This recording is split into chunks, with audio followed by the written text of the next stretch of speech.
What's going on, Port fans? Welcome back to another video on the channel. Today we are previewing the last round of 2025, round 24 against the Gold Coast Suns this Friday night.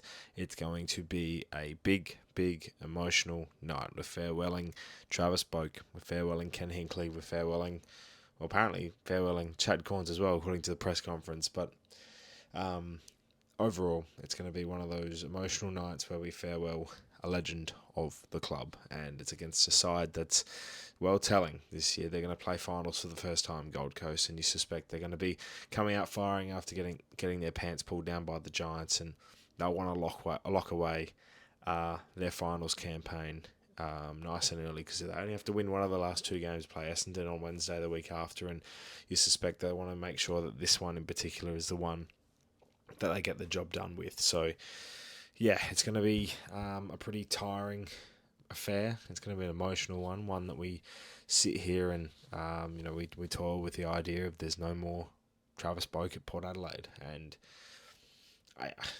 there's nothing really in particular we can say this week that's going to make anything more emotionally driven than this one. I think that reason in itself, being Trav's last game, is the whole reason to be there as Port fans.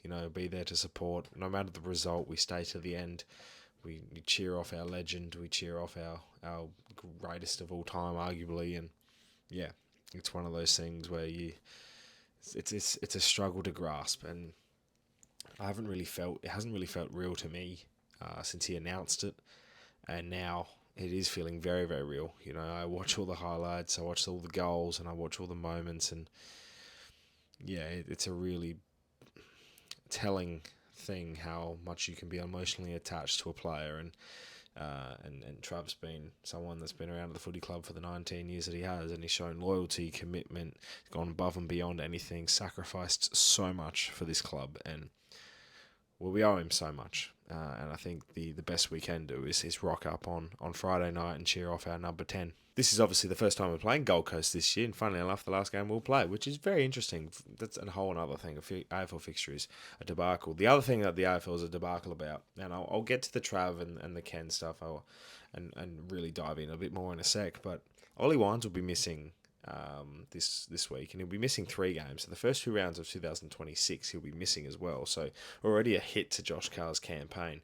Next year is Ollie Wines being out, which is it's a ridiculous suspension. The softest of suspensions, 3 weeks as well. For that is diabolical. I could accept 1 because it's a concussion, and the old saying, he misses 1, you miss 1 type of thing. That could be something, or even downgrading it to 2 isn't so bad. But 3 weeks for that is diabolical, and delayed concussion or not, like it's a dismal decision, and the one that hopefully the club appeals again, because I strongly think that this is a terrible decision, and yeah, people will say I'm biased, and I think Carlton supporters will come at me and everything like that, and I understand, but from my point of view, and my viewpoint is everything they've correlated in their reasoning doesn't quite add up to me, because if we've seen thousands of instances where this similar thing has happened, hits in contests, hits from own teammates, everything like that,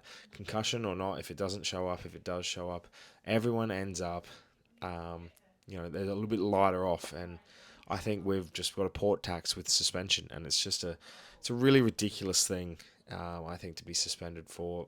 Should he have done it? No, there's no point. Ollie, I think there's no point chasing after someone and hitting him, but it's called pressure. It's a pressure act. It's affecting the kick. It's a letting know the player is there. So it's instinct, these decisions made by players on the field, and I think it's one of those ones where Ollie is just, this is so unfortunate for him. He's missing out on a farewell to Trav, who's been the longest teammate he's had. They've played over 250 games together.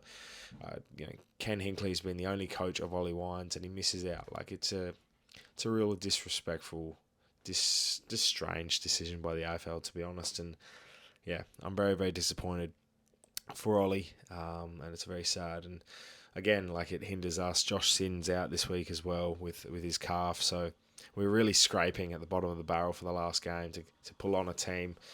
Ken Hinkley said in his press conference today, what's the one thing that the players that you're going to send a message to, and he's just like, just win.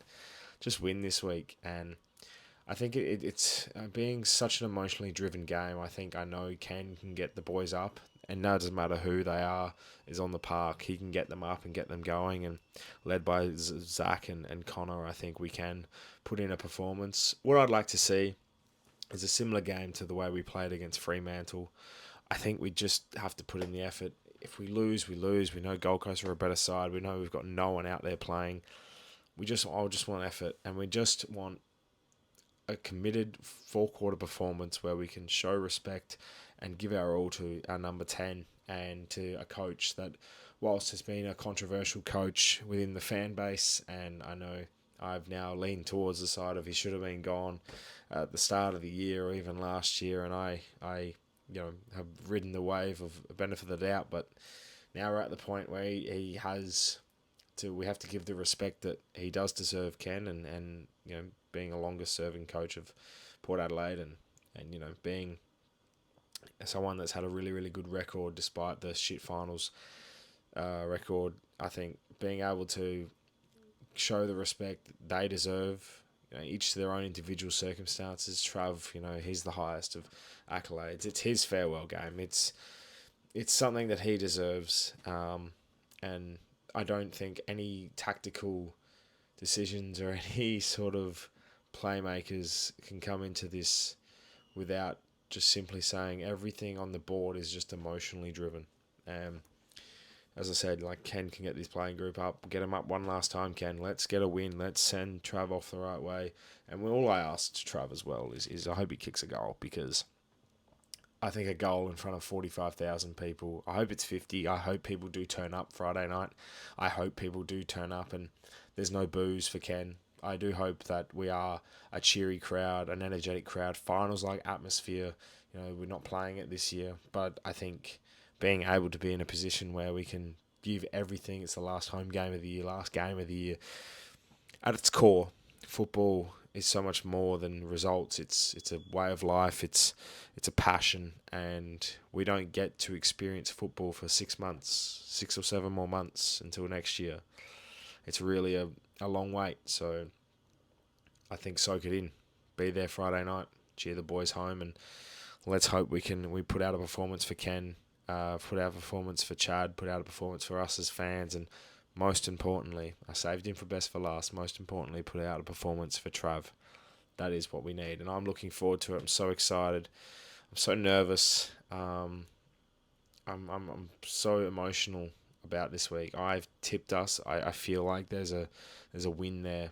I feel like this is the opportunity of the biggest opportunity we can get to win in a game that should be built up as, it's obviously the last game of the year. It's our grand final. It's one that we need to win, and I just hope we can start well. It's crucial. Emotional start, emotionally driven. That never tear us apart. It's going to hit one last time. Got to start really, really well. We know tactically Damien Hardwick is a fantastic coach, and he's had the leisure on the measure on Ken for however many years now, back when he was at Richmond, and obviously now at the Gold Coast, winning for the first time last year against us since 2011. I think it's time to get one back, Ken. Have one last win on your record, and let's really just make sure that no matter what, we get the job done Friday night. It's been an exhausting year, and this will be the last preview of 2025. And I just want to say a massive thank you to everyone for your support on the channel. We're not quite at 6,000 subscribers, so if you are new to the channel, please subscribe for plenty more Port Adelaide content, plenty more AFL content. Check out the Glass Table, the latest episode that just came out. We want to make sure that we continue this ride. I'll have so much more content to come, off-season, list management, trade targets, everything else. Putting a lot of effort in, and we'll have a vlog Friday night, and we're going to make sure that we showcase to the world that we are Port Adelaide, we are ThePear, and we'll continue to support the boys. So make sure you're there Friday night. Can't wait to see you all, and let's hope we get a win for Trav. For one last time, thank you so much, Travis Boak, for everything you've given to us, and I look forward to cheering him on one last time in 2025 and in his career. Thank you for watching. My name's Anthony, and as always, come ThePear.